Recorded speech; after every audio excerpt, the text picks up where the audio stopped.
आत्माएं, कुछ अवतारी आत्माएं होती हैं जो अपने द्वारा कुछ ऐसे काम कर जाते हैं जो इतिहास के पुरुष और एक तरह से जो पुरुष, जैसे इस विद्यालय को जिसने जमीन दान दी, आपके लिए फैक्ट्री में आगे बढ़ाते हैं, आपके लिए कारखाना नहीं बनाना, अपने बच्चों को और सारे को, ब्रह्मांड को, परिवार को, हमारा परंपरा क्या है, विश्व कुटुंब हमारा है, तो फैमिली का अर्थ क्या है? तो सारे ही मानव, सारे हम तो ऋषियों की संतान है, अलग अलग सिंह नामों से जाने जा सकते हैं, जब बाकी सबका पितामह तो एक है। हमारा पिंडदान होता है और जब पिंडदान में पंडित पूछते 7 पीढ़ी पे क्या तुम्हारी है, तो 7 पीढ़ी लगभग 2-3 पीढ़ी के बाद लोग ऐसे ही याद नहीं रहता है। 5-6 और 7वां पीढ़ी तो लगभग मेरा ख्याल है बहुत ही कम लोग होंगे जो जिन्हें पता हो। तो 7वां क्या बोलते हैं? पार्वती महादेव कि हमारे पूर्वज। इसी प्रकार से हम लोग सबके एक संतान, सिर्फ नाम अलग हो सकता है, नदियां एक, घाट होते हैं। तो ऐसे ही कोई विराट किसी में महादेव का अवतार हो जाता है, कोई विशेष अंश अवतार हो जाता है कि उसको जुझारू देखते हुए, कर्मठता देखते हुए वो उसको काम को चयन कर लेते हैं। करना कराना तो स्वयं नारायण, स्वयं ब्रह्म पिता परमेश्वर। वो मेरे किसी जन्म जन्मांत का पुण्य था, वो हमें चयन कर लिया, ये सौभाग्य हमारा। इसी तरह जो कार्य होना था वो तो पुनीत आत्मा जो थी जिसने जमीन दान किया है।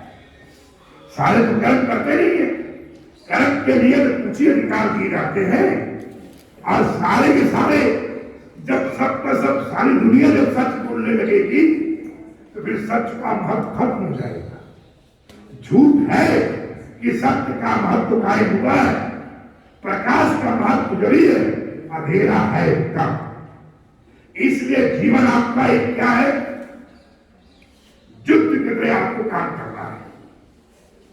2-4 घंटा जो रेस्ट किया जीवन में ठीक है, क्योंकि फिर सपनों में आप खोएंगे नहीं, फालतू आपके दिमाग में आएगा नहीं, किसी प्रकार का संकल्प विकल्प आप करेंगे नहीं, और नहीं आशाओं में, मन के भटकना में मुख्य उद्देश्य आप भूल जाएंगे, जीवन का एजेंडा भूल जाएंगे। इसलिए ये मानते हुए जैसे कि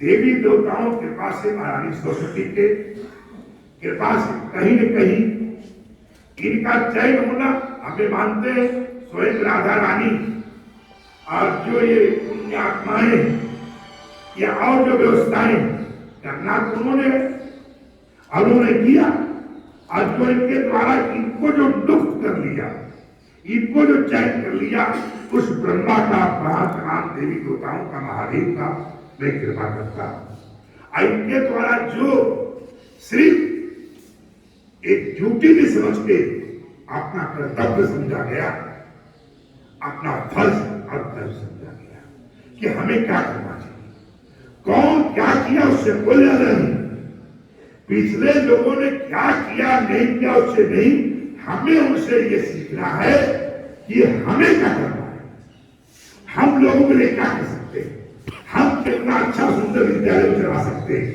कितने फूल प्रस्तुत कैसे रख सकते हैं, कैसे अपने घर का श्रृंगार कर सकते हैं। ये इसके ऊपर आपको जीवन में सोते बैठते आपका एक कर्तव्य है। एक प्रबंधक, महाप्रबंधक तो आचार्य का अर्थ होता है कि बाकी सबसे ऊपर होना, और सबसे ऊपर जैसे होगा ऐसे काम बढ़ेगा। एक साधारण व्यक्ति का, एक विशेष व्यक्ति का काम में अंतर होता है।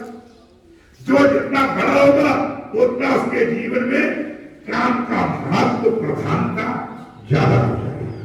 क्या कोई व्यक्ति, हम लोग रहते पहले अपनी व्यवस्था में थे, जैसे आपने ये बोला तो हमारा काम था, वो चंडेश्वर ब्रह्मचारी जी महाराज थे, कई डिग्री कॉलेज के, हनुमानपुर बिहार में था, हनुमानपुर में था, उसके बाद सिकंदर बलिया जिला वगैरह में था, आजमगढ़ जिले वगैरह में था, कई जगह हम लोग सिर्फ शिक्षा के लिए काम करते थे। उसके बाद कुछ ऐसा हुआ, क्योंकि करने कराने वाला दुष्कर होता है, कर्ता न मानते हुए, धिष्ठा होते हुए मैंने कहा मेरी सेवा समाप्त होगी, नहीं तो हम लोग कहां से ये बैगन की सिमिट मांग के ला रहे हैं, कहीं कुछ मांग के ले जा रहे हैं, कहीं कमला पर त्रिपाठी कहीं जा रहे हैं। उस टाइम 5 रुपया 3 रुपया सिमिट का रेट था, अब भले कुछ चल रहा 70। जब मैं देखा और तमाम महाराज ने देखा कि हम लोगों ने मतलब इतना सपना से उतनी से उसकी व्यवस्था और यहाँ कुछ और हो रहा है। महाराज का हुआ, हमने कहा कि हम महाराज से किसी प्रकार से हमारा कुछ भी नहीं है, सिर्फ काम है, क्योंकि हमने किसी पद पर आई। जब आपको सेवा थी, जब तक सरस्वती माई कृपा हुई तब तक हमसे काम कराया, फिर अपने दूसरे काम में लग जाएगा, कहीं और प्रकृति में तबादला कर दिया है, कहीं और कोई क्षेत्र देना चाहती है। तो इस तरीके से जीवन को प्रणाम करते हुए, किसी को कारण न मानते हुए दिशाएं में घूम जाते हैं। आदमी को सिर्फ ये देखना चाहिए कि जो कुछ है ईश्वर का अधीन करना है। ईश्वर का अधीन का अर्थ नहीं कि काम करना छोड़ देंगे, पूरा जीवन को जिद कर रहे, पूरा जीवन संघर्ष करते हुए आखिरी टाइम काम नहीं हुआ तो ये मानना अपने मन को समझाने के लिए, अपने आवश्यक व्यवस्था कंट्रोल करने के लिए ईश्वर की इच्छा है, प्रयास नहीं करना। इसलिए मेरे जीवन में अनेक प्रकार के क्षेत्र में और तमाम विकास के मामले में, तमाम और व्यवस्था के बारे में कभी हमने अपने आप को यही समझा ईश्वर की माया है, काम करना है। मेरा चाहे शेख दुल्ला खत्तो, चाहे दुल्ला खत्तो, ये बाबा 74 में आरती पूजा करने की कहा करते थे श्रीनगर कश्मीर लाल चौक में ये 6 महीना बाबा अमरनाथ की, और वहां पे 10 नामी अखाड़े में कई बार आरती करते थे, छड़ी की आरती करते थे। तो उस तरीके से हमारा ये था कि सारा मकान जैसे प्रिंसिपल साहब जी का यहाँ जो है जैसे उसूल का प्रेशर है, ऐसे में मानता हूँ सारा भारतवर्ष हमारा जो है एक मकान का एक प्रेशर है। कभी इस कोने में, कभी इस कोने में, कभी इस कोने में, कभी यहाँ कमरे में, कभी वहां कमरे में।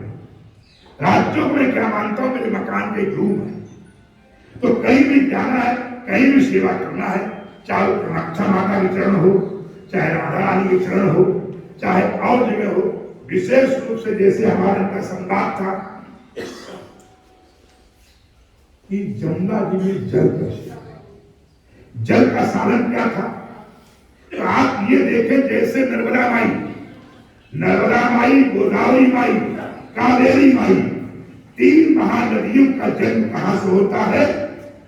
झाड़ियों से। अमरकंटक में क्या है? खाली पेड़ है, झाड़ी है, और झाड़ियों में से थोड़ा थोड़ा पानी निकलता है ऊपर जंगल के अंदर से, और वो निकलते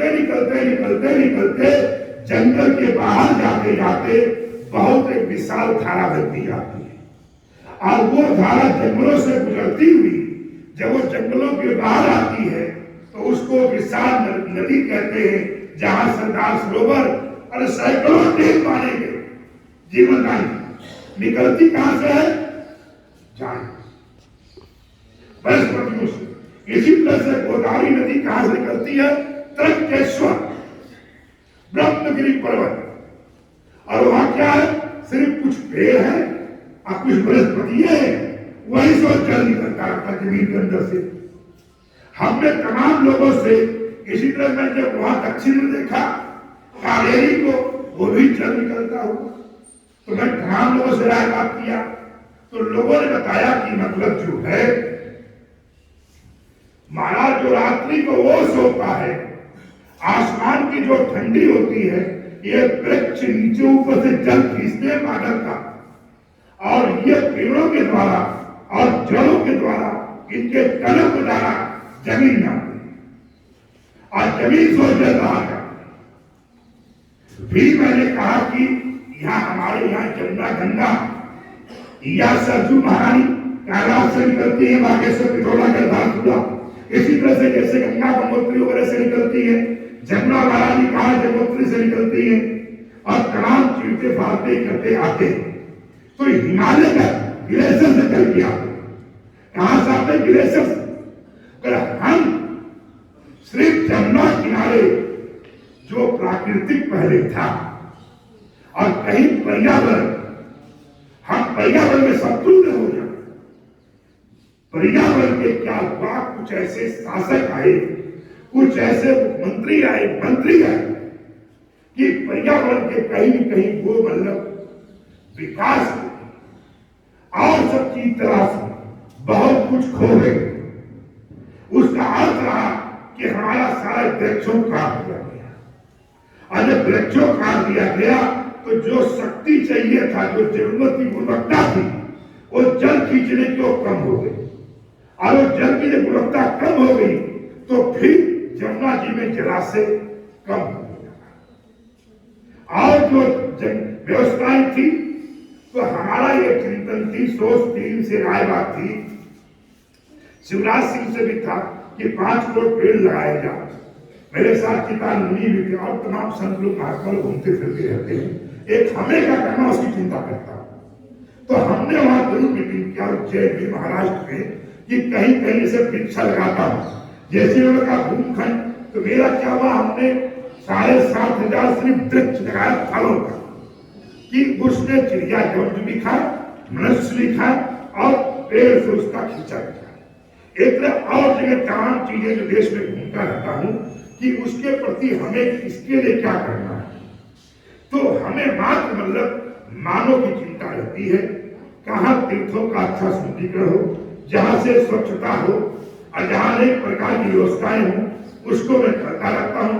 अभी प्रयागराज में था, मुख्यमंत्री जी के बैठक में 17 बकायदे प्रयाग के बारे में मैंने कहा, अकबर के द्वारा परिक्रमा बंद कर दी गई थी। अकबर के बाद कोई उस पर चर्चा नहीं हुई, कोई मतलब परिक्रमा खोली नहीं गई। मान्यवर से मैंने अनेक प्रकार साधन, जो तरीका कानून दृष्टिकोण से होता है, भारत सरकार और जो उच्च नेता जो विश्व के सम्राट हैं, उनसे मिलना, वार्तालाप करना, उनसे संबंध स्थापित करना, और उनके द्वारा जो है कानूनी ढंग से मोदी जी के द्वारा किले में अच्छे पद खोलना, किले के सृष्टि कुंभ और कुंभ मेले के अच्छा से अच्छा विकास करना, वो प्रयागराज के बारे में हुआ उस बैठक के बाद।